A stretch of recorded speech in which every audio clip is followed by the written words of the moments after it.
नमस्कार, मैं हूं कपिल और आप देख रहे हैं नेक्स्ट नाइन न्यूज़। अगर महाराष्ट्र की बात करी जाए तो पूरी सियासत में क्या उथल-पुथल मच रही है वो हम आपको अपने चैनल के ज़रिए जो है वो लगातार दिखा रहे हैं। लेकिन बीजेपी के एक बड़े नेता एकनाथ शिंदे गुट के बड़े नेता दीपक केसरकर ने बड़ा बयान दिया है। उन्होंने कहा कि जो उद्धव ठाकरे हैं उनसे जब बातचीत हुई थी तब उन्होंने ये कहा था कि मैंने जो है वो पीएम मोदी का साथ ना देकर यानी कि गठबंधन से अलग होकर काफ़ी बड़ी गलती कर दी है और इसी की सज़ा शायद उद्धव ठाकरे जो है वो फिलहाल भुगतते हुए नजर आ रहे हैं।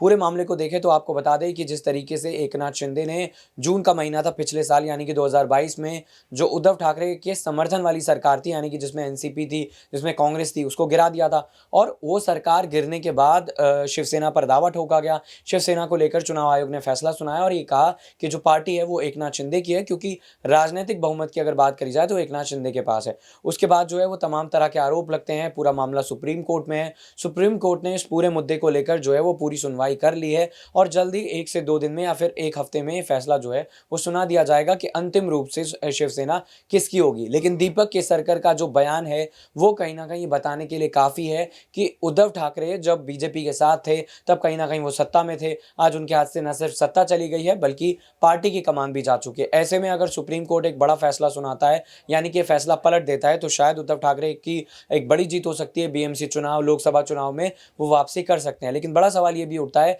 कि अगर ऐसा होता हुआ नज़र नहीं आता है तो फिर आगे अपनी जो सियासी बिसात है वो किस तरीके से बिछाते हुए उद्धव ठाकरे नज़र आएँगे। हालाँकि एक बार फिर जो है वो दीपक केसरकर के बयान पर गौर करें तो क्या ये माना जाए कि एकनाथ शिंदे का जो है वो बीजेपी के साथ रहना अब मजबूरी हो जाएगी। क्योंकि अगर एकनाथ शिंदे जो है वो बीजेपी से अलग हटने का ऐलान कर देते हैं आने वाले वक़्त में तमाम किन भी वजहों से, तो कहीं न कहीं मुश्किलों में घिरते हुए नज़र आ सकते हैं। और आपको इस खास रिपोर्ट को ख़त्म करने से पहले ये भी आपको बता दें कि जो मंत्रिमंडल का विस्तार है वो पहला हो चुका है लेकिन दूसरा अभी तक नहीं हो पाया है और इसको लेकर जो है वो विपक्ष लगातार चुटकी ले रहा है। महाविकास अघाड़ी गठबंधन में ये कहा जा रहा है कि आपने सूट बूट तो सिला लिए लेकिन जो मंत्रिमंडल का विस्तार था वो तो हुआ ही नहीं है। तो क्या ये माना जाए कि जिस तरीके से एकनाथ शिंदे और बीजेपी के बीच जो मतभेद नजर आ रहे हैं वो आने वाले वक्त में सरकार जो है वो गिरा सकते हैं। आपकी इस मुद्दे पर क्या राय प्रतिक्रिया ज़रूर बताएगा। फिलहाल हमारी इस खास पेशकश में इतना ही। देखते रहिए नेक्स्ट नाइन न्यूज़। नमस्कार।